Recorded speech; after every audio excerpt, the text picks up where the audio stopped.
you have symbiotic and parasitic organisms, right? That react to what we swallow, what we put in our gut.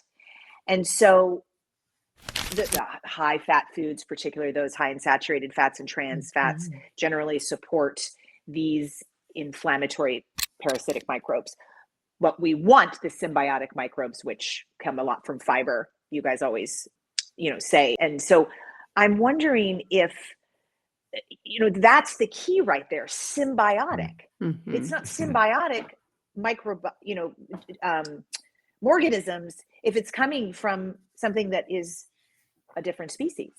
It's not symbiotic to our bodies and our guts. Well, it's interesting because I think for the gut in particular, yes, you have some say, well, cow's milk has prebiotics in it. And especially for an infant gut who is still developing, they can Right. acquire those human milk oligosaccharides from cow's milk, which are also available in human breast milk.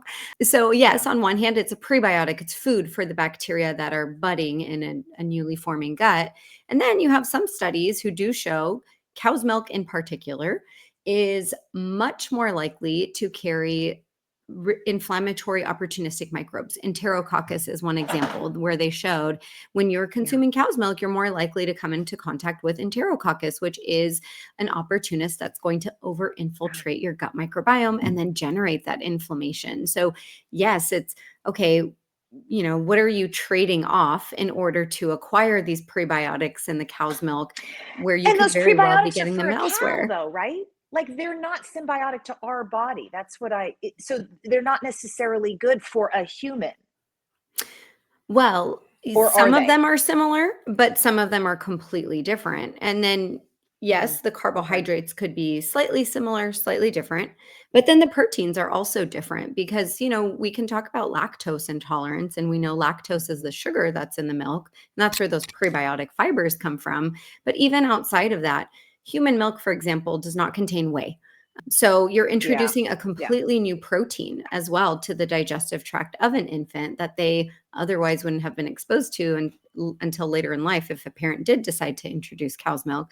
So that's where, outside of just the milk sugar intolerance, the lactose intolerance, you Yeah. also have more and more kids now with milk protein intolerance where their bodies Mm. just don't know how to break down whey. And we produce a different type of casein as humans than cows are producing. So that's where we're seeing, again, going back to inflammation, those two things could be very well generating inflammation. And then I love, Dotsie, that you brought up the saturated fat that's a lot higher in cow's milk, especially for a grown and already matured and developed microbiome. Whereas, maybe a budding microbiome of an infant could benefit or break down some of that saturated fat that's also in human breast milk.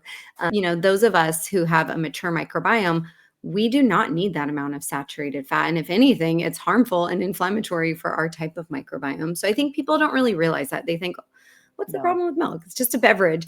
I think Right. they're not really thinking of its broken down components. Like you can get prebiotic fiber elsewhere. You probably aren't breaking down that whey very well. And then it has so much more saturated fat than you would find in Right. other sources. So why not go for an alternative?